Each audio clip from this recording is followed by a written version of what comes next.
Question number 12, Tim Macindoe. Thank you, Order. Mr Speaker. My question is to the Minister for Regulatory Reform. What recent initiatives has the government announced to cut red tape and lift the quality of regulation in New Zealand? The Hon Rodney Hyde. Thank you, Mr Speaker. The Minister of Finance and I yesterday released a government statement on regulation that guarantees better regulations and less of them.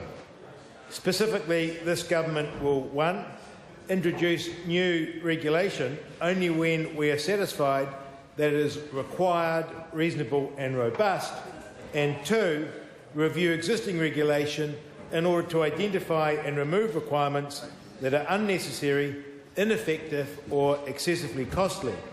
That's a big step up from the nanny state of the previous government. Tim Macindoe. Supplementary question to the Minister. What steps is the government taking to support the government statement on regulation? The Hon Rodney Hyde. Mr Speaker, the statement will be backed up by the following 4 measures. 1, regulatory scans will be undertaken by agencies responsible for regulation on a systematic basis to identify regulation that is unnecessary, ineffective or excessively costly. 2, annual regulatory plans of all known and anticipated proposals to introduce, amend, repeal or review legislation. 3, enhanced certification requirements for departments and ministers to strengthen accountability for meeting the government's regulatory commitments.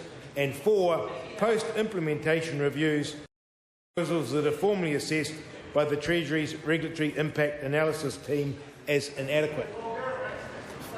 The Honourable Leanne Dalziel. Mr Speaker, why has the Minister simply restated the previous government's policy implemented after the Quality Regulation Review?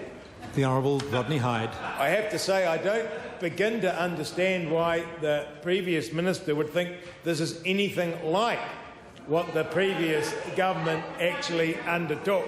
And I suggest that the previous minister actually reads the statement. Tim Macindoe. Further supplementary to the Minister.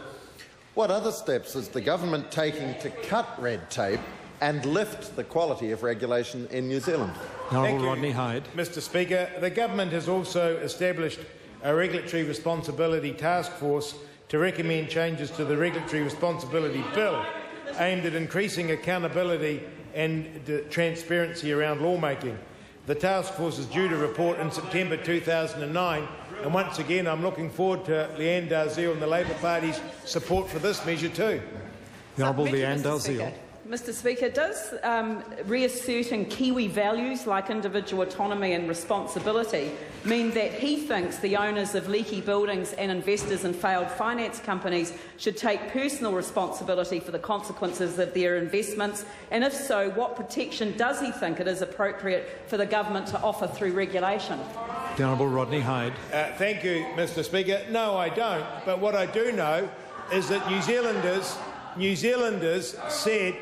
made a very, very clear statement at the last election, and that was they were sick of a nanny state government that always thought that they knew best and wanted to tell New Zealanders what to do. And I have to say the people are very pleased that we actually have a government that stands up for Kiwis, Kiwi values, individual freedom and responsibility. And I'd point out this. The previous government talked long and hard about leaky homes and did nothing. Point of order, the Honourable Leanne Dalziel. Mr Speaker, just with respect to that answer, is it acceptable to answer a question no and then to continue to provide an abusive set of responses which had nothing to do with the question that I put to him? I hear what the point of order the member has made, and she makes a good point of order that where the answer to a question is no, it should not be followed up with a further response that attacks the opposition, unless the question asked, of course, was politically loaded. Now, on this occasion, it wasn't that politically loaded, I accept, and that's why I stood to stop the minister continuing. But that does, I believe, bring to a conclusion questions for oral answer.